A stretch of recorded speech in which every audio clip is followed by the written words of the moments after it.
I just want to start off just saying thanks to the fans and parents and students and recruits that came to the game the other night, and it's another great home atmosphere, and especially shout out to the fans that stayed the entire game. You know, I appreciate your commitment to our kids and our players. It was great to see the light show and the entertainment that's going on in that stadium, the fireworks, the music, the fourth quarter, the wagon wheel, the whole thing, man. It was awesome. And we just continue to make this thing better. I think our student section's really getting to be a lot of fun, you know, and that wasn't like that when I got here. It's gotten so much better over time, and I want to thank you guys for that. You know, going into the game against UConn, I was really proud of our team. You know, I thought we played really hard. We were prepared, challenged our guys throughout the week to be in the moment and to work on us, not overlook an opponent, not let our guard down, just to be present on the opportunity that we had to become a better football team. And obviously we knew that the conference schedule was looming, and, you know, the matchup that we have this week was in the background, and I thought our guys showed good leadership and maturity. There's a lot of teams, we all watch college football. We know some teams don't do that, and our team showed maturity, which was something that we needed to do. I also think our Texas Tech win looks even more impressive now, you know, seeing what they did. Congrats to Coach McGuire on his win over Texas. But I think that, you know, for us, guys are getting better, and that's the challenge we have each week, is we want to be a better version of ourselves than we were the previous Saturday, and be better than we were in UConn game, than we were in Texas Tech, and so on. You know, from an offensive standpoint, we started fast. Obviously, I don't know if you can start faster than that. Great throw from Devin to Thayer Thomas, and, you know, one of the goals we had was to be better after the catch, better after contact, have more yak, yards after contact, yard after catches, and Devin Carter answered that, Thayer Thomas, Keon Lassane, Demi, you know, Michael Allen got in the mix there doing it, Delbert Mims. So it was a lot of guys that took that to heart. I thought Devin Leary played fast, you know, made quick decisions, distributed the ball, was accurate. Obviously had one he'd like to have back there, which was the turnover before the half, and he'll learn from that. You know, it's nice when you don't have to punt. You know, I don't know if I've had a game like that as a head coach. So that was really nice to be able to end every possession without having to punt the football. You know, and one thing we did a great job of was manage third downs. You know, we had manageable down and distances, which means you did well on first and second. But, you know, that's your down and distance management. When you do that the right way, it makes Coach Beck's job a lot easier, and the kids performed better in the 3rd and 1 to 2, 3rd and 1 to, or 2 to 3 field position range.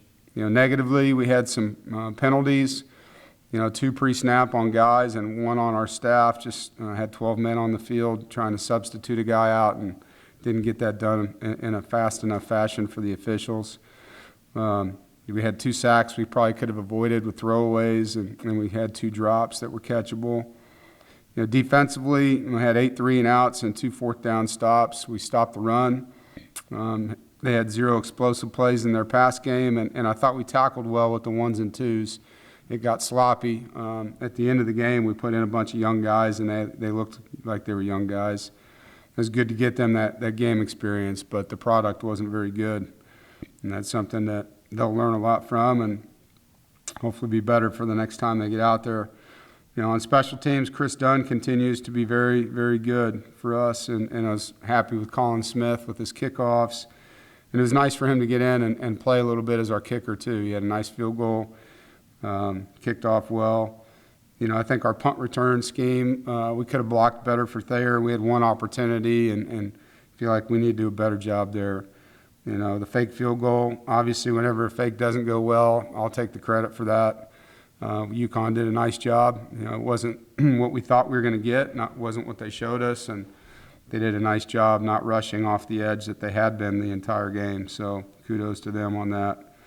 You know, as far as this week, excited for the game. You know, it's a great matchup against a very talented group with an experienced, talented staff. Have great respect for Coach Sweeney and his program. You know, 2 top 10 teams competing on a national stage, and that's why we do this. You know, kids have worked hard, staff has worked hard, and we expected to be in this position. You know, we expected to be 4-0 going to Clemson, and we look forward to playing a great team. And we'll continue to focus on us. You know, I think the path that has got us here is the path we're going to stay on. It's individual and collective improvement through great practice, great meetings, taking care of business. We will focus, obviously, on our opponent and know those guys. But more importantly, we need to know what we need to get better at and get it done. You know, we're playing at a great venue, the longest home winning streak in college football. We know the crowd will be into it, and they'll be loud. And when you talk about them, you know, to me, it starts with their defensive front. I think they're really, really talented. They've got a great rotation on the D-line. They're skilled. They're big. They're really good football players on that defensive front. They've done a nice job of recruiting those types of guys, developing them and coaching them, and they put them, you know, in positions to be successful. You know, at linebacker, Trenton Simpson, 22, is a really good football player. He's a sideline-to-sideline guy and you know, really, really good player. They've played a lot of guys in the secondary. I know they've had some injuries there. They have good length at corner. You can see they're not doing a ton of things, probably less multiple than they've been, and guys are playing hard. I know they just had a tough game with Wake, but you know, I have a lot of respect for Mike Reed, and I know he'll have his guys ready. You know, offensively, their offensive line has stayed healthy. They've played the same 5 guys in all 4 games. They're better than they were a year ago. I think their quarterback's maybe the most improved part of their offense. He's playing with more poise. He's more accurate. He's definitely giving his guys a chance on deep balls. His receivers, you know, he's got 2 guys that are long that are making plays for him. Their tight ends got 4 touchdowns, and you know, not surprising to see Shipley playing the way he is. You know, I have great respect for Will. He's competitive. He's talented. He's got a lot of great spirit and demeanor. So it's a great matchup. You know, I'm excited to get to work and get into the game planning today and start our practice and go out there. I love our team and our mindset, and excited for them with this opportunity. Questions? David? Hey, Coach. Good morning. Morning. I know you don't usually focus too much on the rankings, but having this team in the top 10 for the first time in 20 years, I mean, how significant is that for you? Well, it's not for me. I mean, it's significant for our team. It's for our university and our alumni, and it's great. You know, we worked really hard to move ourselves up in the national footprint of this sport. It's taken a lot of time, blood, sweat, and tears and commitment from a lot of people. So, you know, I know that it's not a stationary spot either. You go up or down based on your performance, but you still have to get to that spot, and we've worked hard to get there. We're going to embrace the opportunity of being there, and we know a lot comes with it. So, you know, I think it's something to celebrate for sure. It's not something to say we've arrived yet, because obviously the rankings at the end matter a lot more than they do after the 4th week. But, you know, 20 years is a long time, you know, so I think it's something that should be noted. It's something that people should be excited about. And, you know, I'm proud of our players. I mean, we were 3 years ago 4-8. These guys have worked really hard, you know, to get our football team where it is right now. Corey? David, has to be asked, obviously, preparation for a potential hurricane coming through this game as well. Yeah, I mean, what types of things will you do this week to prepare for that, on top of, you know, preparing to play in Memorial Stadium for the first time since 2018? Yeah, there's a lot. You know, you consider crowd noise, so we'll have to have the noise going, and then, you know, and have to have wet balls. And we've obviously, or I've been through the hurricane situation before. I hope we don't have to play in something like that, like the Notre Dame game. That was nuts. But we'll be prepared, you know, if it is raining. Hopefully it won't be one of those things that has devastation that comes with it either. You know, sometimes these things fizzle out, and sometimes they get pretty strong. So we'll just have to see where it goes. But we'll plan for the worst and hope for the best. Completely different question here, but, you know, this team so far through the first 4 games ranks right now 7th in stopping teams in terms of third down conversions on defense. Clemson Meanwhile, number 6 in the country in third down conversions offensively. How big of a component is that going to be this weekend in trying to get them off the field? Yeah, it's big. I think third down on both sides of the ball is going to be a huge thing. I mean, last year when we won this game, we had 42 minutes roughly of time of possession, and that's because we were successful on defense on third down, and we were successful on offense on third down, and those things lead to time of possession, which is a big deal when you're playing an explosive offense like Clemson's, So we've got to manage third downs on offense. We've got to win third downs on defense, and how do you do that? Execution, obviously, but also giving yourself favorable down and distances on both sides of the ball, trying to get them behind the chains and us trying to keep ourselves from being behind the chains. It's going to be a huge part of the game. Thanks, Dave. Yep. Brian. Dave, back to the hurricane a little bit. Is this something you'll monitor? Is it something someone on your staff is responsible for kind of keeping track of? And I imagine it impacts things like travel as well. Yeah, we've already started talking to meteorologists at one of the local spots here. I'm not sure who it was, but Adam Clark from my staff has been in communication with them. I know Buch Oregon's following it. And we do have to have plans on travel, if we can't fly, then how are we going to get there? So, there's a lot of things that we're having to be ready for in case it gets like that. Obviously, you mentioned that you expected to be 4-0. This game's been circled for a long time by a lot of people. Do you get a sense that everything you want to achieve this year is sort of in front of you at this point? Yeah, I think all of us that are playing our first conference game, we're all undefeated in the conference right now, There's a couple teams that have played one. And so at this point in the season, there's a lot of hope for everybody. I think you just got to handle your business if you want to control your own destiny. And right now, that's our goal. It's just take it 1 week at a time. And if you look at what's in front of us, we got a lot of challenges waiting for us here as week after week after week. The Atlantic Division's real. There's a lot of really good football teams on this side of the division right now. Thanks. James. Yeah, David, it looked like against UConn you guys ran more tempo on offense.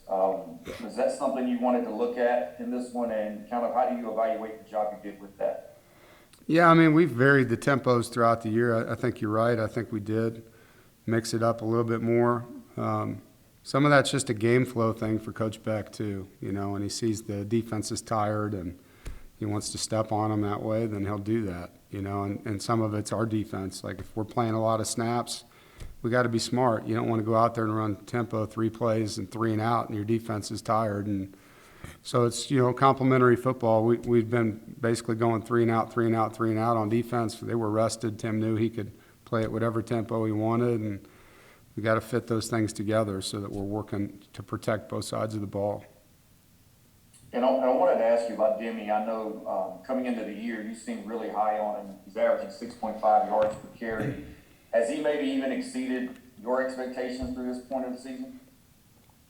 No, I think he's right where I would hope he was going to be. He's you've heard me talk about him for a year, so I don't need to repeat it all. But, until you get in live games, you don't know. This is what I thought we would have, watching him and how he played in practice. And he's very talented. He's hard to tackle. He's got good vision. He's patient. He can catch. He's tough. So, yeah, he's in a good spot, and we just got to keep him growing. He's still learning. Each week he gets a little better. Appreciate it. You bet. Gibby.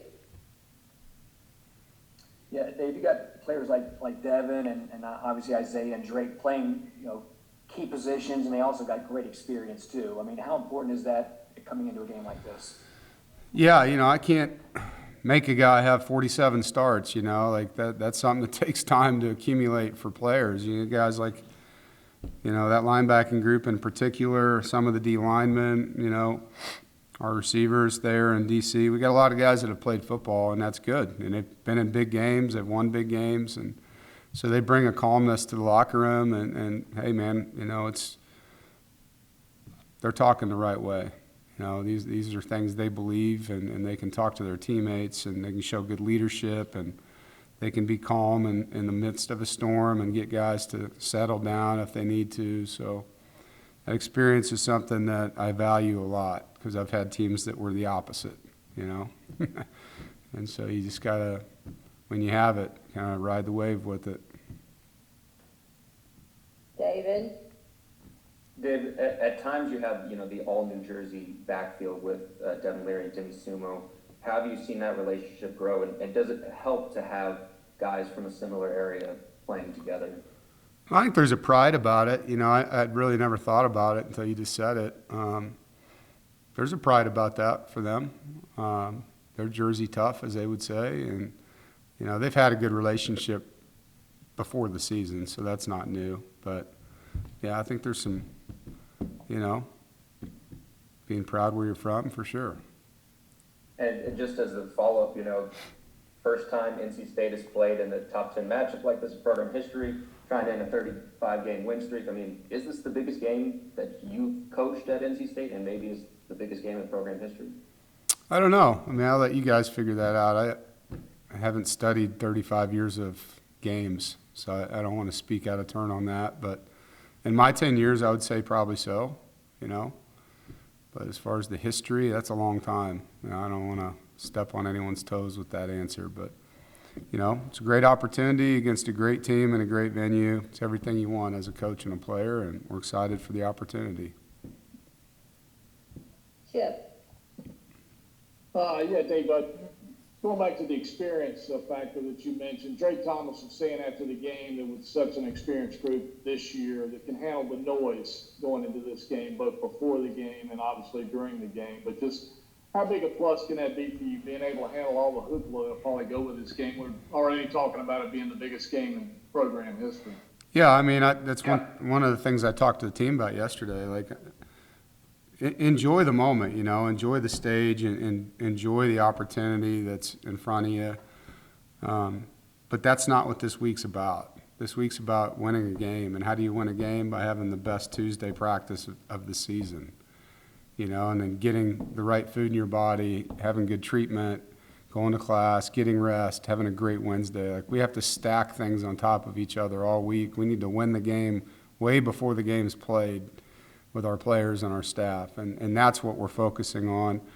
And, don't spend your time on your phone reading about how great the game's going to be. Let's focus on watching film. Let's focus on first down, second down, third down, red zone, all the things we got to be good at. Let's focus on the game plan. And so we've already discussed that, and I think the guys understand.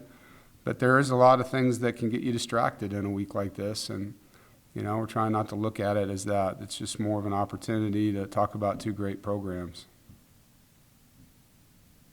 Rob, Yes, ma'am. Dave, I remember you talking about going to Heritage High School to recruit players and how Thayer Thomas eventually stood out. Yeah. Has his career exceeded your expectations, and how happy are you for the achievements he made? I think he set another record in the last game. Yeah, I mean, there's no way I could have sat there in that game and told you he was going to have the career he's had. I thought he'd be a good player, knew he would help us, had no idea. At that time he weighed like 150 pounds, I mean, you couldn't have predicted what he is now. And you got to give Thayer the credit. Like, the guy is the hardest working player on this football team. He does everything right off the field. Spends so much time on his body, and he's just in the training room now. He's always doing things to be in peak condition. He eats right, he sleeps right, he watches extra film. He practices as hard as any guy in that locker room, if not harder. And it's not a surprise that he's successful when you think about all the things he does right. I'm glad he came back, because I think he is really putting a exclamation point on what was already a good career right now. And to follow up, do you think his ascension over his career kind of mirrors NC State, and that the Wolfpack has sort of followed his lead in a regard in terms of growing as a prominent program? I mean, you guys, as you mentioned, 3 years ago you were 4-8, and now you're in the top 10. Do you think that kind of mirrors what Thomas has done?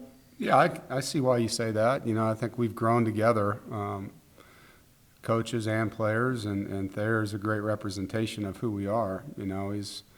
He's blue collar, man. He works. He's a grinder. He's overachiever, and he's talented, and he definitely is an incredible representative of the DNA of our program. Thank you, sir. Yep. Tim Peeler. Coach, you mentioned the Notre Dame game from a couple of years ago. Yeah. Other than it maybe shouldn't have been played, what did you take away from that that can help you prepare should there be nasty or unusual weather on Saturday? Yeah, I mean, there's a lot of little things we did in preparation, even in the game plan. You know, we prepared, but maybe we won't even be able to throw a pass, like how are we going to win? You know, so we talked about things like that. We practiced, like I said, with wet balls. And so we're just going to have to do similar, you know, is be ready for that in those conditions. And, yeah, I hope it's not like that. I mean, that was terrible.